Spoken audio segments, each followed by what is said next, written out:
آپ نے نکاح تو پڑھ لیا، 2 لفظ کہہ دیے، یہ قبول ہے، اب نکاح کیا ہے یہ پڑھا ہے آپ نے؟ نکاح کی عظمت کیا ہے، نکاح کے فضائل کیا ہے، نکاح ہونا کیسے چاہیے، زندگی بعد کی گزرنے کیسے چاہیے، ابھی میں نے اور آپ نے سوچا؟ تاجدار مدینہ امام الانبیاء نے ارشاد فرمایا یہ اللہ کی وہ واحد عبادت ہے میرا اللہ کی طرف سے کہ جو جنت سے چلی ہے دنیا میں آئی، اور قیامت میں جانے کے بعد اللہ کسی عبادت کو باقی نہیں رکھے گا، صرف ایک یہ نکاح اس کی عبادت ہے جسے اللہ باقی رکھے گا۔ ساری نمازیں ختم، سارے روزے ختم، سارے ذکر ختم، سارے حج ختم، کوئی زکات نہیں، بس جنت میں اگر کوئی عبادت باقی رہے گی تو وہ کیا ہے؟ نکاح۔ اتنی بڑی عبادت ہے۔ جناب رسول اللہ صلی اللہ علیہ وسلم نے فرمایا جس نے نکاح کیا تو اس نے اپنے آدھے ایمان کی حفاظت کر لی، اس نے اپنے آدھے ایمان کو اپنے اندر جمع کر لیا، وہ اپنے آدھے کے بارے میں اللہ سے ڈرتا رہے، اپنے اعمال کو سدھارتا رہے۔ یہ نکاح اتنی بڑی عبادت جناب رسول اللہ صلی اللہ علیہ وسلم نے بیان کیا، اور اللہ نے قرآن میں کیا فرمایا؟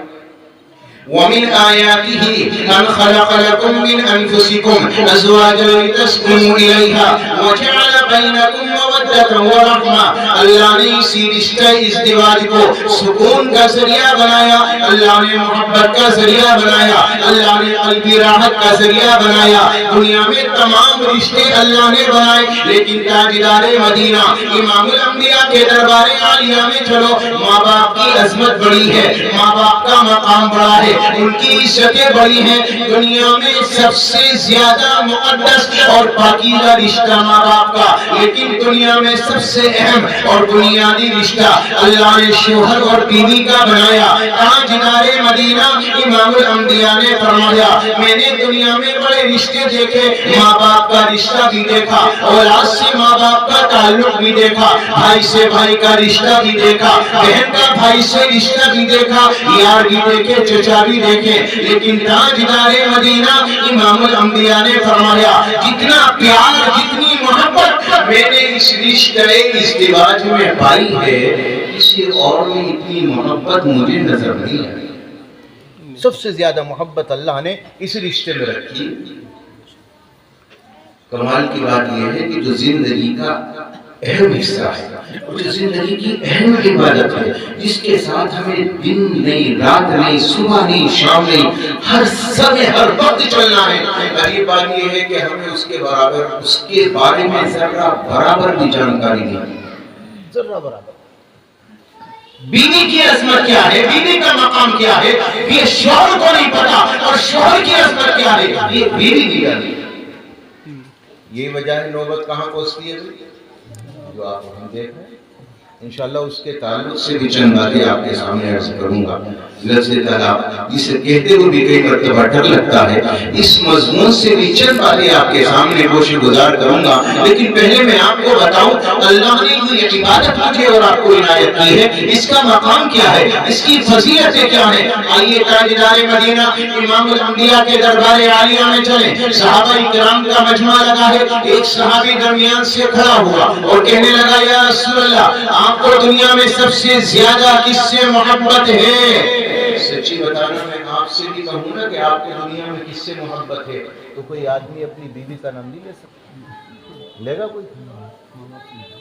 ماں باپ کو کہے گا، کوئی اولاد کو کہے گا، کوئی بھائی کو کہے گا، کوئی یار کو کہے گا۔ جناب رسول اللہ سے سوال کیا آقا آپ کو دنیا میں سب سے زیادہ کس سے محبت ہے؟ تو میرے آپ کے آقا نے فرمایا مجھے اپنی بیوی عائشہ سے محبت ہے۔ تو صحابی ہچکچانے لگے، فرمایا آقا میرا یہ مقصد نہیں تھا، بلکہ آپ کو دنیا کے مردوں میں سب سے زیادہ کس سے محبت ہے؟ تو نبی کو کہنا تھا ابو بکر، جی لیکن یہ نہیں کہا، بلکہ کیا فرمایا عائشہ کے ابا ابو بکر سے۔ کیا فرمایا بھائی؟ عائشہ کے ابا ابو بکر سے۔ یہ کیا تھا؟ یہ کیا تھا؟ یہ محبت اور محبت کا اظہار جناب رسول اللہ صلی اللہ علیہ وسلم نے امت کو کر کے دکھایا، امت کے لیے نمونہ دیا، امت کے لیے لیے اسوہ دیا. ہمیں دنیا میں اگر کوئی سب سے زیادہ مقدم، سب سے زیادہ اہم اور سب سے زیادہ محبت والا رشتہ ہے تو وہ تمہارے لیے بیوی کا اور بیوی کے لیے شوہر کا. اس سے زیادہ محبت کا رشتہ کوئی اور نہیں ہو. یہ بجائے چند دن تو چلتی ہے دنیا میں دنیا والوں پر، لیکن ایک وقت آتا ہے بیوی شوہر کے بنا نہیں اور شوہر بیوی کے بنا نہیں. ساری دنیا کہیں بھی جائے یہ رشتہ کبھی ٹوٹتا نہیں. ایک مرتبہ حبشی غلام کھیل دکھانے کے لیے آئے. آقا علیہ السلام تو کبھی بچپن میں نہیں کھیلے. کھیلے بھی آقا کبھی کھیلے نہیں. آپ نے کبھی بچپن میں کھیل نہیں کھیلا. جوانی میں کہاں کھیلیں گے؟ شادی کے بعد کہاں سے کھیلیں گے؟ اور جا کر 50 سال کی عمر میں آقا علیہ السلام کھیل دیکھے. آپ نے بچپن میں نہیں دیکھا، 20 سال کی عمر میں نہیں دیکھا، 30 میں نہیں دیکھا، 35 میں نہیں دیکھا، 40 میں نہیں دیکھا. 50 کے بعد آپ کھیل کہاں دیکھیں گے؟